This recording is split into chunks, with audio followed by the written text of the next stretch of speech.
사무엘상 12장부터 시작하겠습니다. 자, 우리가 7장에서 에베네셀 전투, 사무엘이 이스라엘이 이끈 첫 번째 전투, 그리고 마지막 전투, 에베네셀이라는 이름이 붙었던 전투를 보셨고요. 8장에서 그들이 왕을 요구했다라고 합니다. 누구랑 같이요? 누구랑 같이? 다른 나라와 같이.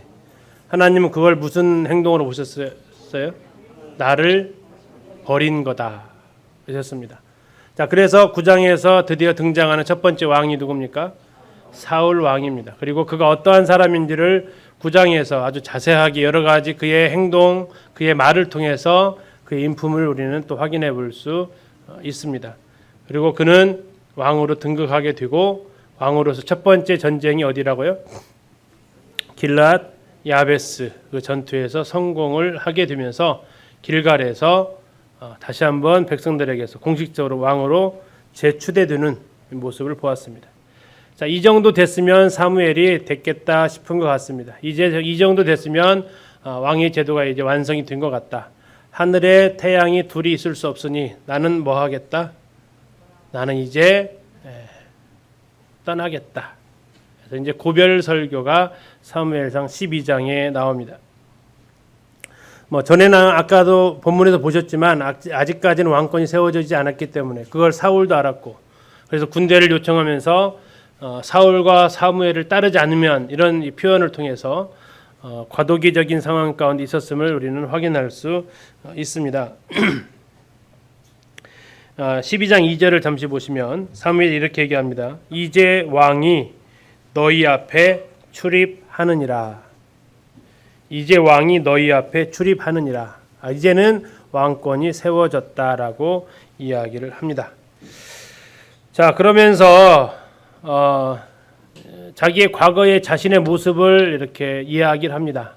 그러면서 뭐라고 얘기하냐면 내가 너희들한테 흠잡힐 만한 일은 아무것도 한 적이 없다.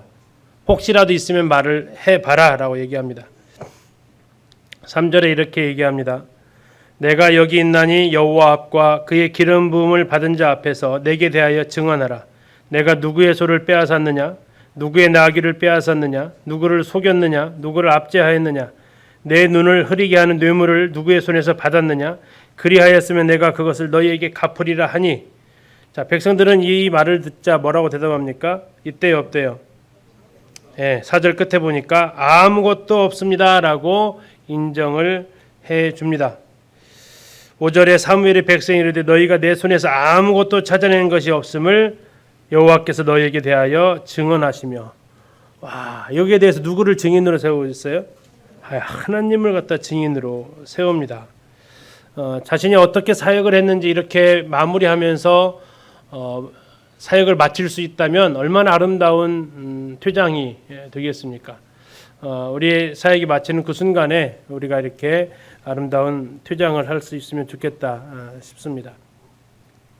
그러면서 다시 한번 얘기합니다. 왕을 세우고는 가지만 그건 하나님의 뜻은 결코 아니다.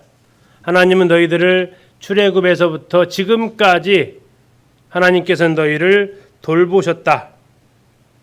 하나님께서는 너희를 계속해서 지켜주셨는데 너희들이 지금 왕을 요구했다. 그것은 하나님 앞에 굉장히 악한 것이다.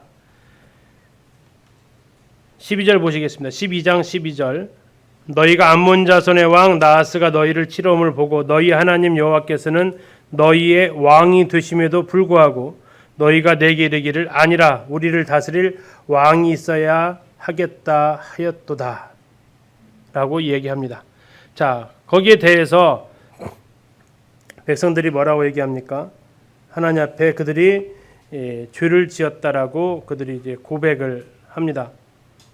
19절 보시겠습니다. 모든 백성이 사무엘에게 이르되 당신의 종들을 위하여 당신 하나님 여호와께 기도하여 우리가 죽지 않게 하소서. 같이 읽겠습니다. 시작. 우리가 우리의 모든 죄에 왕을 구하는 악을 더하였나이다. 자, 그러면 이렇게 말했으면요, 그 다음에는 뭐 해야 돼요? 정상적으로 끝나면 왕을 요구하지 않겠습니다. 이게 가야 되지 않나요? 지금 죄를 지었는데 그 죄보다 더 큰 악이 왕을 구하는 것을 저질렀네요. 이게 정말 하나님 앞에 악한 거네요. 어느 정도로 악하다고요? 지금 보니까 뭐 하지 말게 해달라고 그랬어요? 19절에 보니까 여호와께 기도하여 뭐 하지 않게요? 우리가 죽지 않게 하소서 했어요. 그러면 이 지금 지은 죄가 뭐에 해당되는 죄라고요? 예, 이건 죽일 죄라고요. 죽일 죄. 자, 이 정도로 인식을 했다라면 어떻게 반응이 나와야 돼요? 그 다음 절은요. 20절은요. 예, 이제 왕 필요 없습니다라고 나와야 이 19절이 좀 진정성이 있지 않겠습니까? 그런데 그들은 어떻게 합니까? 아니에요. 그들은 그래도 왕을 구하게 된다는 겁니다.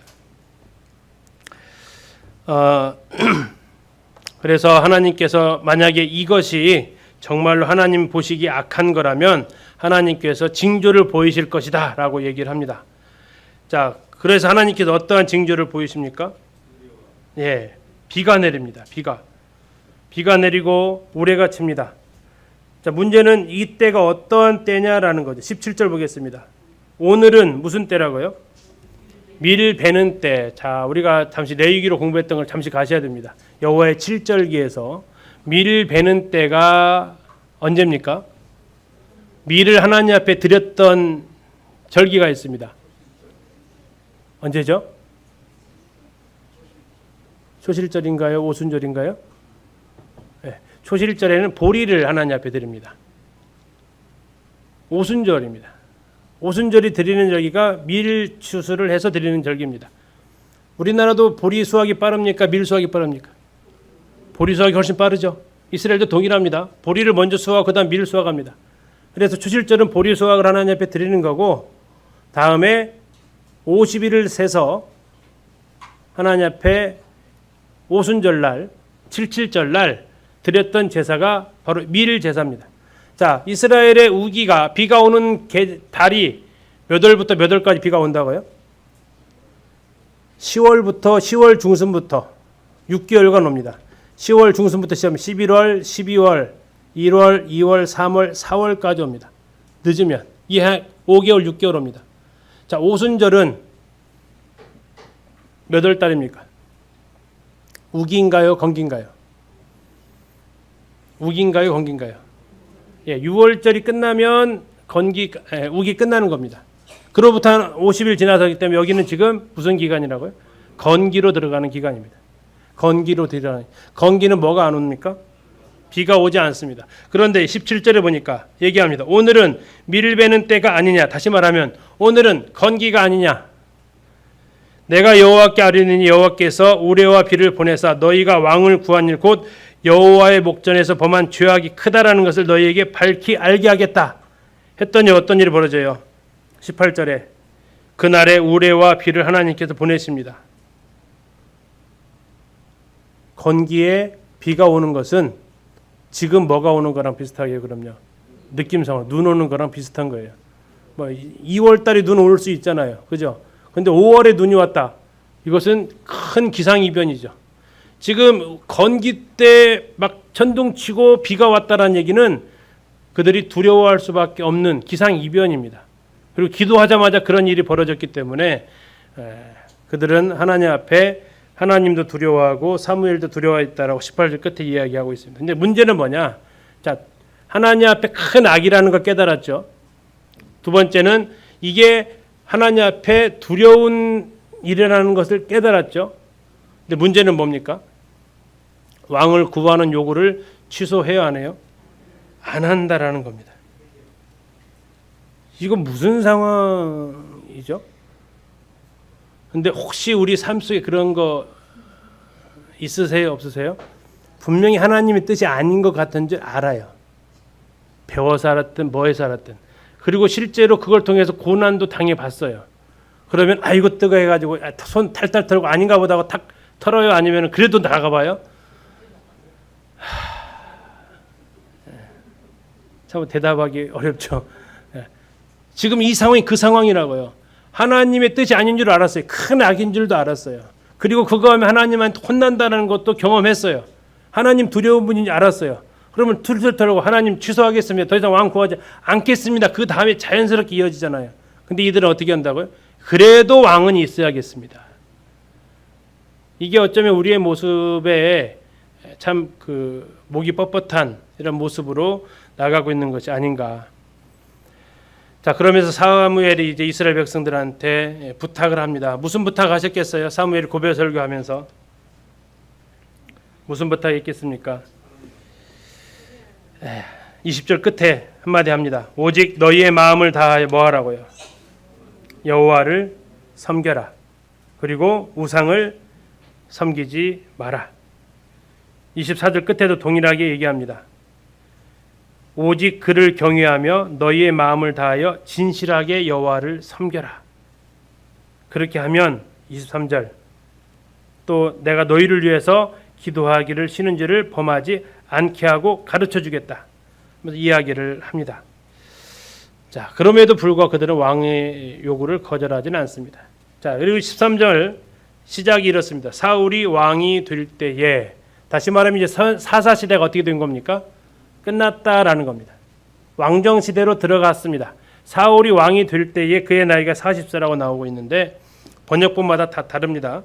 아무튼 대략 이 정도 된 시점인 것을 우리는 확인할 수 있고요. 자, 이제 왕다운 면모를 갖췄습니다. 뭐가 생겼습니까? 군사가 생겼습니다. 몇 명이요?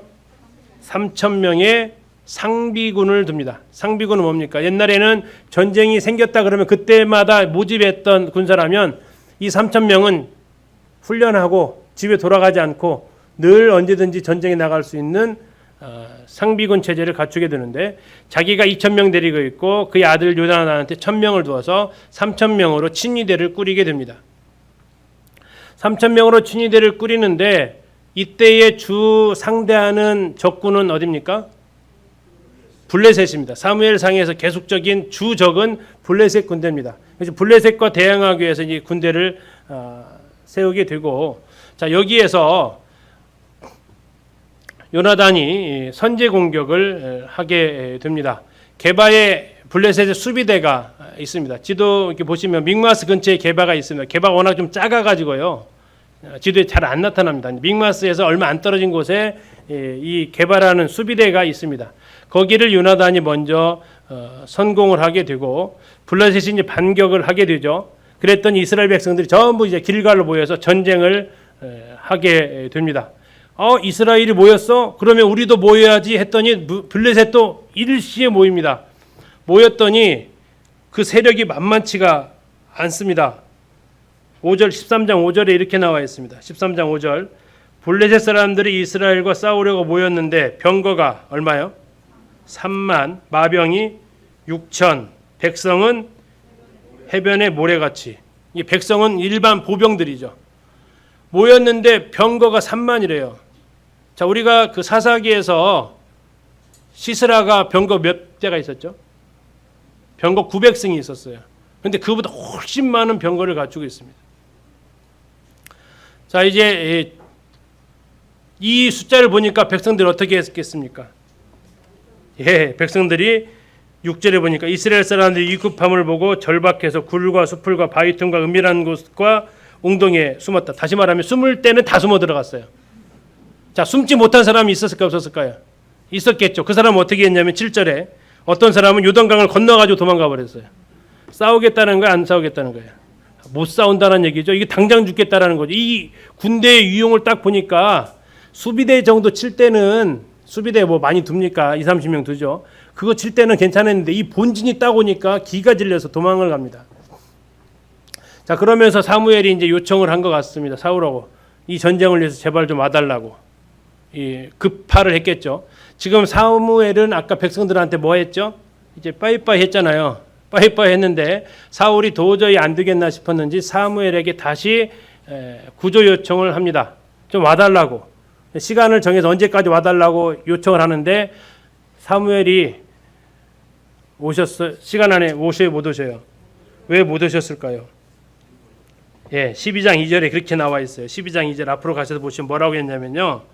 나는 늙어 머리가 휘어졌고 어떻다고요? 연로하시다고요. 뭐 지금같이 차 타고 올 수 있는 거리가 아니잖아요. 그럼 뭐 나귀 타고 오면 빨리 올까요? 할아버지가 타셨는데 빨리 올 수 있어요? 없죠. 아무튼 재촉했던 시간만큼 그가 오지 않으니까 사울이 어떻게 합니까? 번제를 드립니다. 자, 우리는 앞에서 잠깐 에베네셀 전투에서 기억하시라고 그랬습니다. 블레셋의 본진이 쳐들어왔을 때 사무엘이 참 이상한 행동을 했다고 그랬습니다. 무슨 행동을 했죠? 하나님 앞에 온전한 번제를 드렸어요. 그리고 그것은 아마도 사울도 뭐 자기 고향 가까운 데 있었기 때문에 충분히 봤을 겁니다. 그것은 그의 굉장한 머릿속에 인상적으로 남았겠죠. 그래서 그것을 따라합니다. 뭐를 했다고요? 하나님 앞에 번제를 드립니다. 12절에 보니까 그는 핑계를 댑니다. 부득이해서 그랬습니다라고 얘기합니다. 당신이 오시지 않으니까. 자, 그 탓을 지금 누구한테 돌렸습니까? 첫째는 부득이했다라는 얘기는 환경 탓으로 돌렸고요. 두 번째는 당신이 늦어서 그렇게 됐다라고 얘기합니다. 사울의 가장 치명적인 약점은 뭡니까? 자기 잘못에 대해서 회개하지 않는 겁니다. 나중에 또 나옵니다. 뭔 잘못했으면 그건 어쩔 수 없이 그랬어요. 뭐 잘못했어요. 그러면 누구 때문에 그랬어요. 자꾸 남 탓, 상황 탓, 환경 탓, 여러 가지 탓을 하는 이러한 습성이 사울에게 있는데 우리에게도 있죠. 우리 자녀들에게도 한번 얘기하면 그 아이에게서 끝나지 않죠. 예를 들어 저희 셋째한테 잘못 왜 그랬냐 그러면 반응이 어디로 가요? 위로 가든지 아래로 가든지 튀죠. 형이 그랬어요. 동생이 어째 그래? 튀죠. 가끔씩 야 설거지 왜 안 됐어 그러면 이제 뭐 이렇게 튀죠. 왜요? 내 잘못으로 받아들이기를 거부하는 거죠. 사울이 지금 그런 상황입니다. 자, 그래서 그가 선택한 것이 번제 드리는 겁니다. 사무엘이 그렇게 했을 때 사무엘이 손 하나 쓰지 않고 하나님께서 어떻게 하셨어요? 이기게 하셨거든요. 그래서 그는 하나님 앞에 제사를 지냅니다.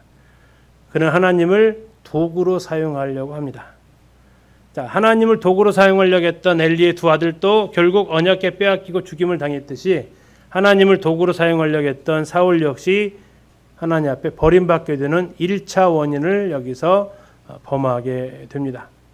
사무엘이 드디어 도착을 했는데 이게 참 타이밍이 절묘하죠. 제사 끝나니까 탁 도착하시는, 마치 지켜보고 있다가 제사 지내나 안 지내나 지켜보고 있다가 지냈구만 짠 나타나서 이렇게 하는 것처럼 사무엘이 도착했을 때 사울의 행동에 대해서 13절에 이렇게 표현하고 있습니다. 13절 사무엘이 사울에게 이르되 왕이 어떻게 했다고요? 망령되이 행하였도다. 자, 뭐가 망령된가 봤더니 뒤에 나와 있습니다. 왕의 하나님 여호와께서 왕에게 내리신 명령을 뭐 했다고요? 지키지 않았다. 하나님의 명령을 지키지 않은 게 망령된 행동이다라고 이야기를 하고 있습니다. 망령된 행동. 하나님께서 당신에게 말한 것 그것은 하지 않고 오히려 하지 말아야 할 것 그것을 하는 것이 망령된 행동이다. 그래서 이제 첫 번째 선언합니다. 당신의 왕의 나라가 14절 길지 못할 겁니다. 하나님께서는 그의 마음에 맞는 사람을 구해서 백성이 지도자로 삼으시리라예요, 삼으셨느니라예요? 삼으셨느니라예요. 그죠? 이미 결정이 났다라는 거죠. 이미 하나님께서는 당신을 버렸다라고 이야기를 하십니다. 대신 조건이 하나 붙어 있는데 당장은 아니다라고 합니다. 어떻게 해요? 길지 못할 것이다. 그러나 하나님의 성품상 회개하고 하면 이게 길어지는 것을 우리는 성경에서 알 수 있죠. 그러나 어쨌든 여기서는 길지 못할 것이다라고 얘기를 합니다. 자, 그러면서 이제 15절 보니까 사무엘이 일어나 길갈에서 떠나 기브아로 올라갔습니다. 이게 기다리던 사무엘이 와가지고 뭐만 하고 가신 거예요? 실컷 혼만 내고 지금 가신 거예요. 그리고 보니까 자, 아까 사울의 군사가 몇 명이라겠죠? 3,000명인데 군사 수제화 한번 딱 했더니 몇 명 남았어요? 600명 남았어요. 얼마가 날아갔어요? 2,400명이 날아갔다는 얘기는 몇 분의 몇이 갔어요? 분수로 퍼센트로 따지면 몇 퍼센트 나갔어요? 20% 남았나요 이제? 이 600명밖에 남지 않습니다. 적은 양쪽에서 협경합니다. 근데 무기를 봤더니요. 블레셋이 쳐들어와가지고 너희들 무기 만들지 말라고 하면서 철공소를 다 없애버렸어요. 그래서 만약에 칼이 필요해 또는 삽이 필요해 뭐가 연장이 필요하면 블레셋 땅으로 와서 만들어 해가지고 아예 무기를 못 만들게 하니까 무기는 딱 2명만 가지고 있었다 하죠. 누구요? 사울과 요나단만 칼과 창이 있고 나머지는 그럼 뭐 들고 싸우러 나왔을 것 같으세요? 예, 곡괭이 뭐 낫이 있었나 모르겠는데 낫 이런 거 농기구 뭐 이런 걸로 이제 뭐 대나무가 있었나 모르겠지만 하여튼 그런 몽둥이 이런 걸로 좀 싸우러 나온 거죠. 저쪽은 다 무기가 뭐고요? 그걸 철이죠. 뭐 이건 누가 보나 뻔한 장면이죠. 자, 이렇게 해서 600명으로 이제 한번 싸워보려고 하는 거죠. 자, 상황 보셔야 돼요. 아까 병거가 얼마라고요? 3만, 마병이 6천, 보병은 엄청났어요. 근데 이쪽은 몇 명? 기드온의 2배네, 그도. 그죠? 기드온 300명인데 기드온 2배네요. 이길만 할까요? 자, 이 상황이 굉장히 어려운 것을 지금 보여주고 있는 겁니다. 군사가 600명밖에 없었다. 자, 그런데 이 요나단이 계속 이 상태에서는 안 될 것 같으니까 요나단이 군사 600명을 근데 참 죄송합니다. 좀 치사하게 600명을 아들한테는 하나도 안 주고요. 자기가 600명을 다 데리고 있어요. 그리고 요나단은 자기 그냥 호위 수하 하나 둘밖에 지금 없는데 요나단이 자기 무기 든 소년한테 얘기합니다. 우리가 기습 공격을 좀 하자. 기습 공격을 하는데 서로 암호를 짭니다. 하나님께서 붙여주시나 안 붙여주시나 한번 싸워보자. 그러면서 굉장히 중요한 전쟁과 관련된 아주 믿음의 선언이 6절에 나옵니다. 14장 6절. 요나단이 자기의 무기를 든 소년에게 이르되 우리가 이 할례 받지 않은 자들에게로 건너가자. 여호와께서 우리를 위하여 일하실까 하노라. 여호와의 구원은 같이 읽겠습니다. 시작. 사람이 많고 적음에 달리지 아니하였느니라. 자, 전쟁을 향한 선언입니다. 자, 이런 비슷한 선언을 한 사람이 사무엘상에 나오죠. 누구죠? 다윗이죠. 다윗은 골리앗 앞에서 어떻게 선언합니까? 여호와의 구원하심이 칼과 창에 있지 아니함을 알게 하겠다라고 합니다. 요나단은 여호와의 구원하심은 사람 수의 많고 적음으로 영향받지 않는다. 다윗은 여호와의 구원하심은 칼과 창으로 싸우는 것이 아니다. 그래서 요나단은 몇 명으로 나갔어요? 2명. 다윗은 뭘로 나갔어요? 칼과 창이 아니라 물맷돌, 막대기. 왜? 이걸 통해서 보여주는 거죠. 자, 그러면서 만약에 여호와의 구원은 사람이 많고 적음에 달려있지 아니하니라 그러면서 나를 따르라 했더니 10만이 따라와요. 이런 말이 돼야 안 돼요. 그럼 말이 안 되잖아요. 여호와의 구원하심이 칼과 창에 있지 않는다 하면서 아주 잘 되는 칼을 들고 나가면요. 이것도 말이 안 되잖아요. 이들은 적절하게 한 얘기죠. 뭐라고 합니까? 하나님의 구원은 사람 수와 영향되어 있지 않다. 단둘이 나갑니다. 그래서 그들이 이제 믹마스라는 곳으로 가서 전에 이제 한글 개역 성경에서는 반일 경지단이라는 다리가 나왔어요. 소 한 마리가 반일 동안 땅 가는 넓이 정도의 바위라는 뜻을 가지고 있는데 거기에서 싸워서 승리합니다. 한 20여 명 정도 무찌릅니다. 근데 놀라운 것은 역시 하나님께서 싸우셨다라는 거예요. 뭘로 싸우셨어요? 사사기에서 전투에서 드보라 바락 전투는 하나님께서 무엇으로서 전쟁을 도우셨죠? 비가 오셔가지고 기송강이 범람하게 하셨어요. 에베네셀 전투에서는 하나님께서 어떻게 전쟁을 승리하셨어요? 우레와 비를 내리셨어요. 참, 이 믹마스 전투에서 하나님께서 어떻게 전쟁을 승리하게 하실까요? 지진이 일어나게 하세요. 땅이 진동했다라고 얘기하고 있어요. 그러면서 이제 블레셋 군인들끼리 서로 공격을 하면서 그들이 자중질환이 일어나고 그때 숨어있던 사람들, 아까 숨어있었던 사람들 위치 다 보셨죠? 숨을 곳은 다 숨어 들어갔어요. 2,400명이. 다 숨어 들어간 사람들 이제 전쟁의 상황을 보니까 이기니까 다 합세를 합니다. 그래서 이 전쟁을 승리로 이끄는 거죠. 자, 믹마스를 어떻게 생겼냐면 대략 그 위치만 잠깐 그 지역만 잠깐 한번 보겠습니다.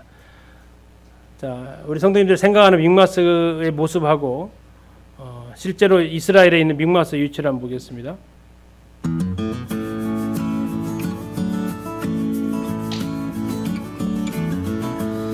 여기는 이제 그 사람들 믹마스 사는 사람들이고요.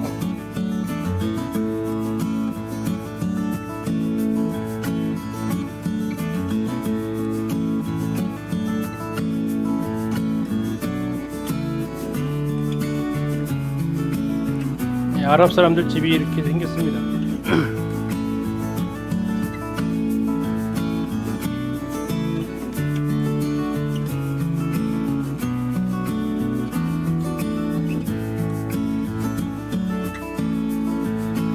자, 이제 싸움이 있었던 그 지형으로 이제 옮겨가 봅니다.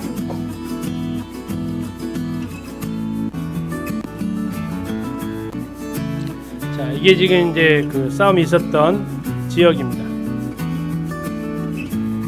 여기도 와디죠. 지금 물이 흘러간 흔적이 좀 보일 수 있습니다.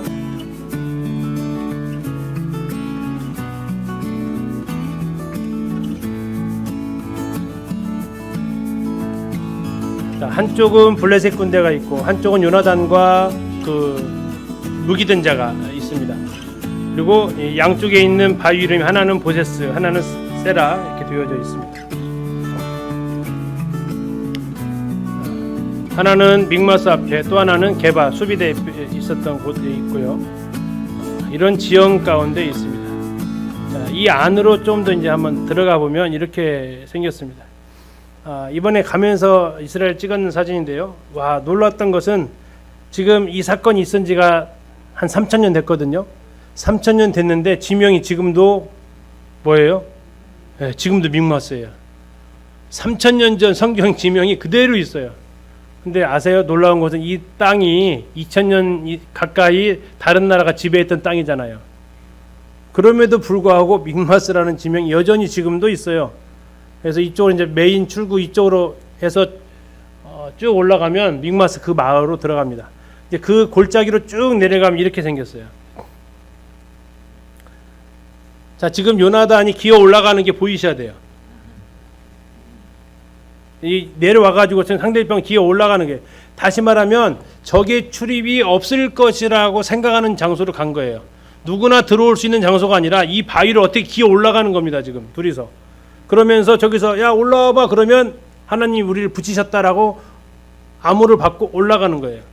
자, 이런 이 양쪽에 하나는 세네, 하나는 보세스 하면서 그들이 이 바위를 내려와서 상대방 올라가서 전쟁을 치렀다라는 겁니다. 그 지도상으로 이렇게 보게 되면 이게 지금 믹마스 전투인데요. 아까 사울이 왕으로 취임받았던 1차 미스바입니다. 그리고 사무엘이 전쟁을 했던 것도 여기 미스바 여기고요. 다음에 기브아가 사울의 고향입니다. 그리고 믹마스가 지금 전쟁이 일어났던 장소고요. 게바의 수비대가 이렇게 있었습니다. 요나단의 군대가 와가지고 여기를 공격을 하고 하면서 하나님께서 지진으로 그들을 혼란스럽게 하셔서 결국 이 전투에서 누가 이기게 하십니까? 이스라엘이 이기게 하십니다. 자, 전쟁이 이렇게 되니까 숨어있던 사람들을 다 나와서 공격을 합니다. 자, 이런 가운데에서 계속 몰아붙였어야 되는데 사울이 여기서 이제 실수를 하죠. 자, 사울의 마음은 조급했습니다. 기회는 이때다. 한 번에 쓸어버리자. 그러면서 명령을 하나 내립니다. 무슨 명령이요? 아무것도 먹지 마라. 먹을 시간 없다. 무엇을 먹는 자는 저주를 받을 것이다. 라고 선언을 해버립니다. 이게 먹을 시간도 없을 정도로 싸워라 이거죠. 근데 무슨 문제가 생기죠? 못 먹으면 힘이 없잖아요. 그죠? 이 문제가 생기는 겁니다. 자, 저주로 왕이 저주로 맹세시키니까 백성들은 더 이상 먹을 수가 없었죠. 그런데 이 소식을 누구는 못 들었어요. 둘 나가 있었잖아요. 요나단하고 그 사람 못 들었고, 요나단이 보니까 꿀이 있어요. 자, 석청이죠. 벌집에 있는 꿀을 건드려서 찍어서 먹습니다. 먹었더니 성경이 표현하기를 눈이 확 밝아졌다. 당이 돌아온 거죠. 예, 당 떨었던 사람에게 당이 딱 들어오니까 눈이 확 밝아지니까 살겠다 했는데 옆에서 이제 얘기하는 거, 왕이 아무것도 먹지 말라겠는데요. 얘기하는 거죠. 자, 그랬더니 요나단이 얘기합니다. 우리 아버지가 이 땅을 곤란하게 하셨다. 자, 사울은 뭐라고 합니까? 너희가 믿음 없이 행했다. 믿음으로 묻혀야지. 그 한 끼가 그것이 문제냐. 믿음으로 나갔어야지. 자, 믿음이 없는 겁니까? 아니면 과도한 요구를 한 겁니까? 이게 문제는 뭐예요? 내가 했으면 믿음 없는 거, 저기 땅을 이게 상대방이 하게 되면 이게 뒤집어 씌우죠. 이거 믿음 없어서 그런 것도 못해 요구하고, 상대방은 또 뭐라고 해요? 그런 곤란한 명령을 하면 어떻게 해요? 이렇게 또. 근데 문제는 이 명령이 사울은 굉장히 조급했다라는 하나님께서의 평가가 있었다는 거죠. 자, 여기에 대해서 저주를 했기 때문에 요나단이 죽어야 됩니다. 그런데 백성들이 어떻게 합니까? 아닙니다. 하나님과 함께 일한 사람입니다. 요나단 옆에 누가 있었다고요? 하나님이 함께 있습니다. 그러면 사울은 여기서 이제 결론이 나는 거죠. 아무튼 이렇게 해서 사울은 요나단을 죽이려고 했지만 백성들이 못 죽이게 막습니다. 45절 보시겠습니다. 14장 45절.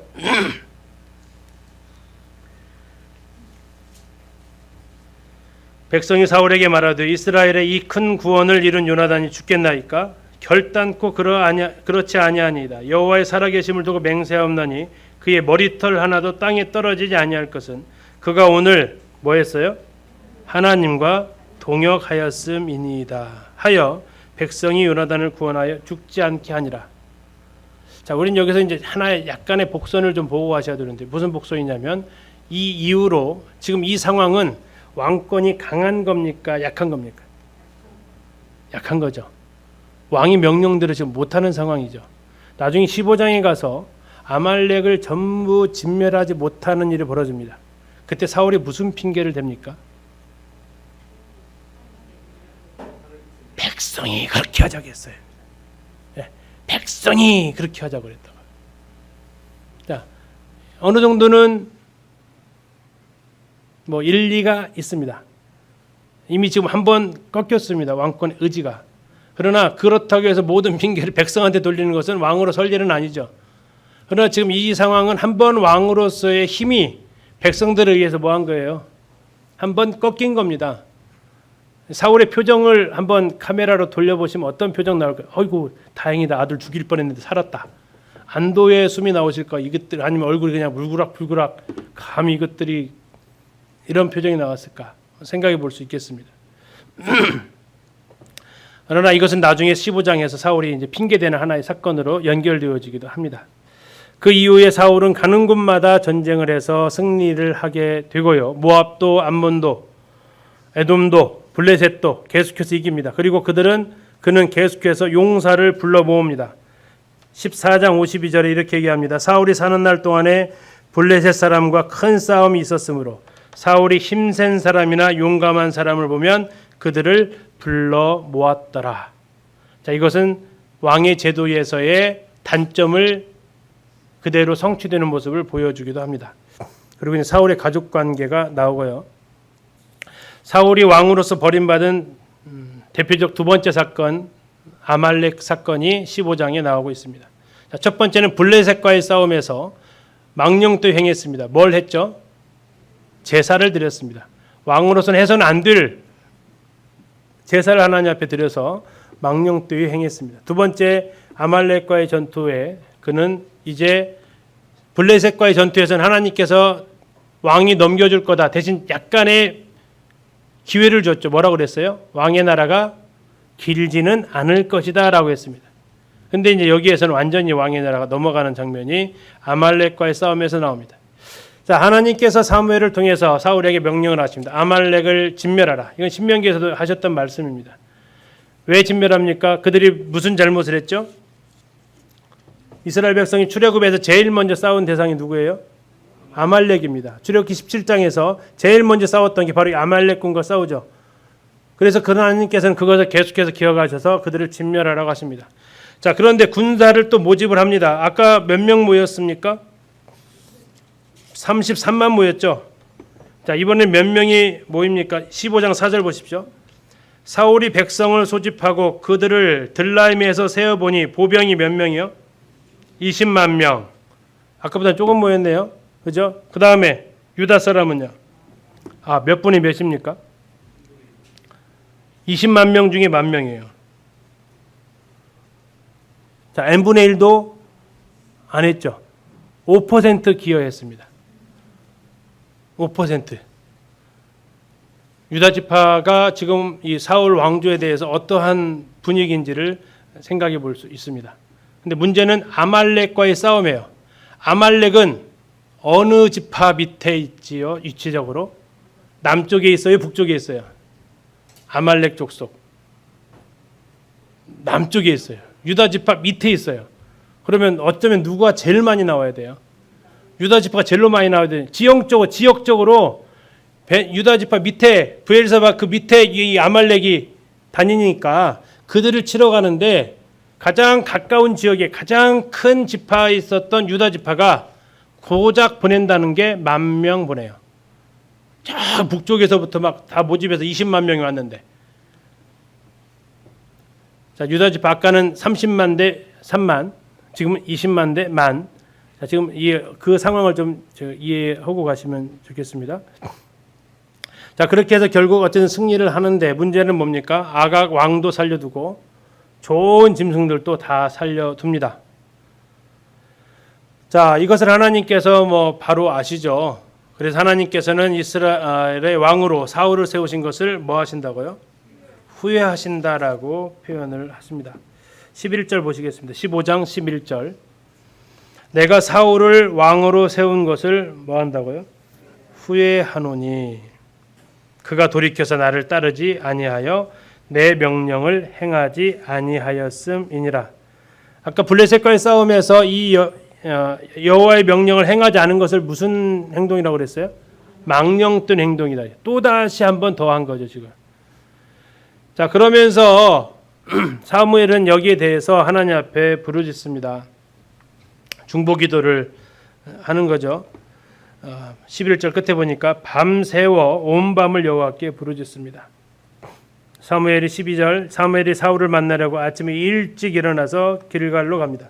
근데 들려오는 소문이 무슨 소문이 들리냐면 사울이 갈멜에 이르러, 여기 갈멜은 갈멜산에 있는 갈멜이 아닙니다. 갈멜은 두 군데 있습니다. 갈멜산 쪽에도 있고 이쪽 그 산악지대 거기도 있습니다. 갈멜에 이르러 뭘 세웠어요? 기념비를 세웠대요. 누구를 위해서? 자기를 위해서 기념비를 세웠어요. 자기를 위해서 기념비를 세웠다고 합니다. 지금 중심이 지금 어느 쪽으로 가고 있는지를 우리는 알 수 있습니다. 그래서 지금 13절 사무엘이 사울에게 이른즉 사울이 그에게 이르되 사무엘에게 이르되 원하건대 당신은 여호와께 복을 받으소서. 같이 읽겠습니다. 시작. 내가 여호와의 명령을 행하였나이다. 누구와 한 말이라고요? 사울. 자, 하나님께서 하신 말씀을 우리가 아까 해서 보셨어요. 11절 가운데에서 내 명령을 행하지 아니하였음이니라. 하나님의 평가. 사울의 고백. 13절 내가 여호와의 명령을 행하였나이다. 둘 중에 한 명은 완전히 틀렸네. 그죠? 하나님은 내 명령을 행하지 않았다라고 했고 사울은 당신은 복을 받으십시오. 왜? 내가 하나님 말씀대로 다 했거든요. 하는 거죠. 누가 거짓말하는 거예요? 아니면 거짓말일까요? 아니면 이것은 그래도 거짓말 아니라고 생각하고 말했을까요? 거짓말일까요? 거짓말인지도 모를까요? 모르는 거죠. 열심히 했다고 지금 생각하는 겁니다. 잘 했다고 하는 거예요. 이 상황이 꾸며내려고 하는 상황이 아니고 자신 있게 말하는 거예요. 13절의 모습은. 나는 할 만큼 했다라는 겁니다. 뭘? 하나님 말씀대로. 자, 그래서 사무엘이 이제 이릅니다. 14절에 돌려서 얘기합니다. 사무엘이 이르되 그러면 내 귀에 들려오는 이 양의 소리와 내게 들리는 소의 소리는 어찌 됨이니까. 직설적으로 얘기하지 않았어요. 돌려서 얘기합니다. 왜 이 동물들의 소리가 들려오는 겁니까? 사울의 평가를 보세요. 15절 사울이 이르되 그것은 무리가 아말렉 사람에게서 끌어온 것인데 누가요? 백성이 당신의 하나님께 제사하려 하여 양들과 소들 중에서 가장 좋은 것을 남기며 그 이외의 것은 우리가 진멸하였나이다. 자, 누구 핑계를 돌립니까? 백성이 그렇게 하자고 해서 했다라는 겁니다. 백성이 하자고 해서 그렇게 했대요. 다음 21절도 한번 보세요. 21절 다만 누가요? 백성이 그 마땅히 멸할 것 중에서 가장 좋은 것으로 이렇게 했다라고 얘기합니다. 다음에 24절 한번 더 보세요. 왜 그렇게 했냐? 사울이 사무엘에게 이르되 내가 범죄하였나이다. 내가 여호와의 명령과 당신의 말씀을 어긴 것은 같이 읽겠습니다. 시작. 내가 백성을 두려워하여 그들의 말을 청종하였음이니이다. 예, 우리는 앞에서 14장에서 그의 왕권이 한번 꺾이는 것을 봤어요. 요나단을 죽이는 문제에 있어서 그의 뜻대로 성취하지 못하는 걸 봤어요. 그래서 아마 백성이 힘을 느꼈을지 몰라요. 그래서 어느 정도는 인정해 줄 수는 있어요. 그러나 그가 중요한 것은 하나님의 말보다 누구의 말을 더 두려워했다라는 겁니까? 예, 백성을 더 두려워했다라는 겁니다. 하나님의 말보다 누구의 말을 더 들었다는 겁니까? 백성의 말을 청종했다라는 겁니다. 그가 두려워하는 대상은 하나님이 더 이상 아니었고 그가 두려워하는 대상은 백성들이었고 백성들의 요구에 부응했을 뿐이고 감히 그들의 요구를 나는 거절할 수 없었고 왜? 전에 그런 아픈 추억이 있었기 때문에 그들에도 백성들이 내 뜻을 꺾어봤기 때문에 나는 이렇게 할 수밖에 없었다라고 이야기를 합니다. 그러나 이것은 정말 유치한 치사한 핑계입니다. 그는 자기를 위해서 기념비도 세운 사람이었습니다. 그의 핑계라는 것을 확신해지는 것은 30절입니다. 30절에 이렇게 얘기합니다. 사울이 이르되 내가 범죄하였을지라도 이제 청하옵나니 같이 읽겠습니다. 시작. 내 백성의 장로들 앞과 이스라엘 앞에서 뭐라고요? 나를 높이사. 자기를 높여달라고 얘기합니다. 나와 함께 돌아가서 내가 당신 하나님 여호와께 경배하게 하소서. 하나님께 경배하는 이유도 자기를 높이기 위해서 합니다.